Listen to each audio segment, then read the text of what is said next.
The ocean was darker than night, a black abyss that swallowed light and sound alike. Dr. Cale Varan adjusted the controls of the abyssal echo, his fingers steady despite the tight knot in his stomach. At 30,000 feet below the surface, there was no room for error. Every creak of the submersible's hull echoed like a warning. Approaching the trench floor, the pilot Mira announced, her voice tight but calm.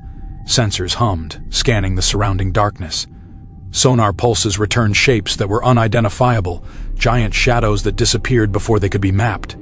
Kael's eyes narrowed on the monitor. "Wait, do you see that?" Mira tilted her head. "See what?" A rhythmic pulse flickered across the sub-screen, faint but unmistakable. Unlike any natural sonar echo, it had a deliberate cadence.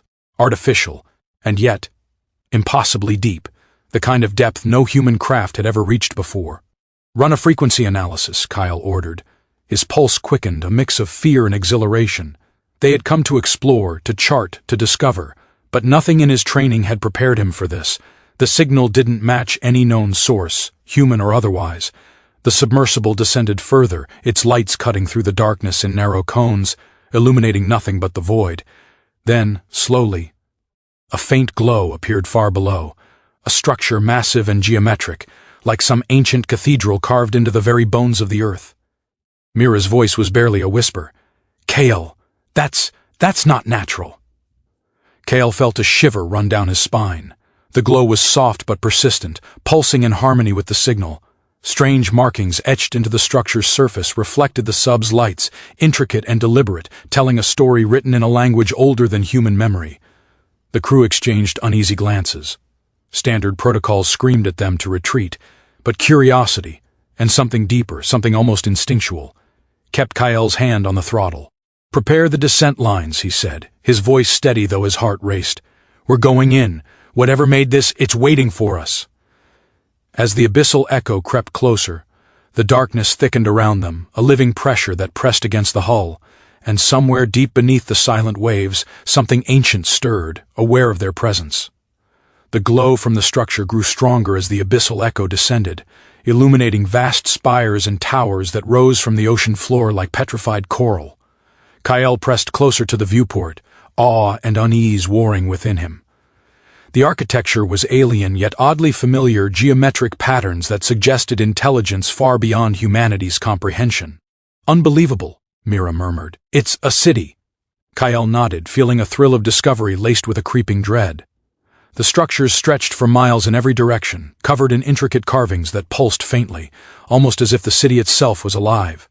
Strange bioluminescent creatures swam in the shadows, their bodies leaving trails of glowing light. They moved deliberately, circling the submersible as if guiding or perhaps studying the intruders. "Keep scanners active," Kael instructed. "Document everything, but stay alert." As they maneuvered through the towering ruins, the water itself seemed to change. Currents shifted unpredictably, and the familiar hum of their engines warped, distorting sound in strange ways. It was as if the city was responding to their presence, adjusting its environment, testing them. "Look at this," Tali said from the sensor console, pointing to the display. A cluster of data revealed the remnants of previous expeditions, drones, probes, even manned submersibles, all lost without a trace. Their logs were fragmentary, ending abruptly with distorted audio and blurred imagery. Cale felt a chill crawl up his spine. "We need to proceed carefully. This place has a history." Then, in the distance, movement caught his eye, a figure. Humanoid in shape but indistinct, stood atop a tower, watching them. It didn't wave or signal. It simply regarded the sub, silent and still. Kael squinted, trying to discern its features, but before they could get closer, the figure vanished, leaving only the faint glow of its outline. "Did you see that?"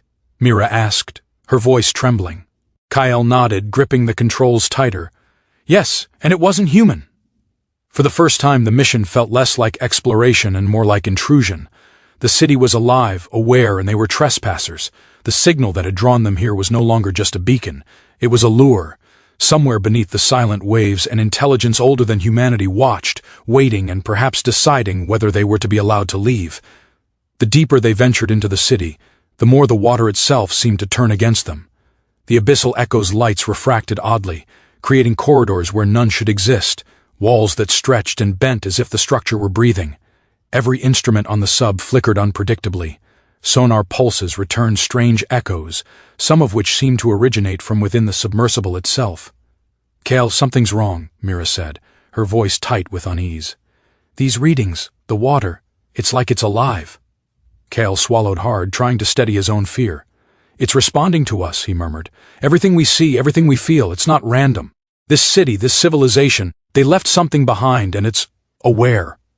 The sub's cameras captured glimpses of movement in the shadows, shapes too large to be mere sea creatures drifting through corridors as if inspecting the intruders. Then the visions began. Fleeting at first, images flashing across the monitors, vast floods consuming the city, figures moving in ritualistic formations, strange energy flows pulsing through the streets. Crew members whispered of seeing themselves walking the city's towers, only to vanish into walls or dissolve into light. Tally's voice trembled over the intercom. I'm seeing Hales. He's here, but he's not him. He's part of the city. It's showing us what happened." Kael's heart tightened. The lost civilization had not merely abandoned the city, they had fused with it, preserved themselves in the ruins. The structures, the water, even the creatures were extensions of their consciousness, and now that consciousness was reaching out, probing, testing, even luring them. A sudden scream echoed through the sub. One of the crew, attempting to examine a glowing spire outside the viewport, vanished into the abyss, leaving only a ripple in the water and a distorted alarm on the console. Panic flared, but Kyle forced himself to think. Retreat was no longer simple. The city had claimed control over the currents and their instruments. "Listen to me," Kyle said, voice commanding. "We're not alone. Whatever's here can manipulate the water, the light, even our perceptions. Stay calm, document everything, but do not leave the sub unsupervised. If we lose control, it will take us one by one." The abyssal echo hovered over a vast central plaza, where the glow of the city pulsed in rhythm with the signal that had lured them here. Kyle realized with a shiver that the city was more than a place. It was a living trap, and every moment they lingered drew them deeper into its consciousness. Escape would demand cunning, courage, and the ability to face the unknown without succumbing to fear. The city pulsed around them, its rhythm vibrating through the hull of the abyssal echo. Shadows danced across the viewport as currents twisted unnaturally, tugging at the sub like invisible hands. Kyle's chest tightened. Every instinct screamed that the city was no longer merely observing. It was testing, deciding, judging. "Kyle, we can't stay here," Mira said, her voice tight. "The water, it's alive. It's aware," Kyle finished for her. "I know, but we can't just leave Hales behind." "Wow. Tever's holding him. It's part of the city's consciousness. And if we abandon him, we risk losing ourselves too." The sub crept toward a tower at the heart of the plaza, where Hales floated, motionless, eyes open and empty. Around him, ghostly echoes of the city's last inhabitants swirled, their forms half visible through the glowing currents. Kyle realized these were not just remnants.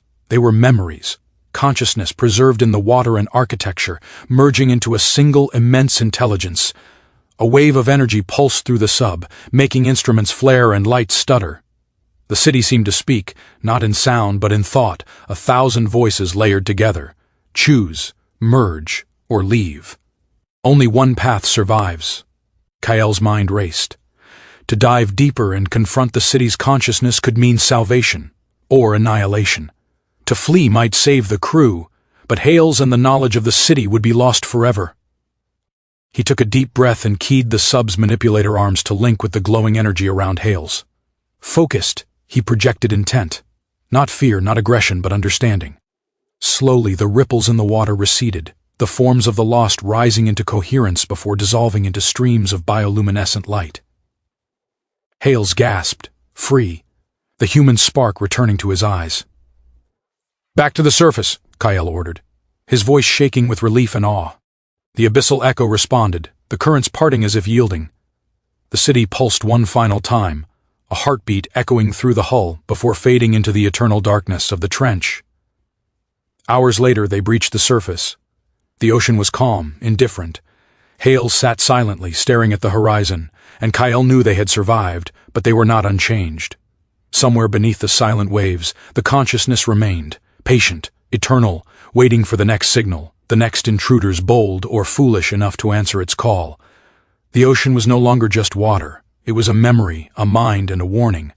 And Kyle understood that some secrets, once found, refused to stay buried.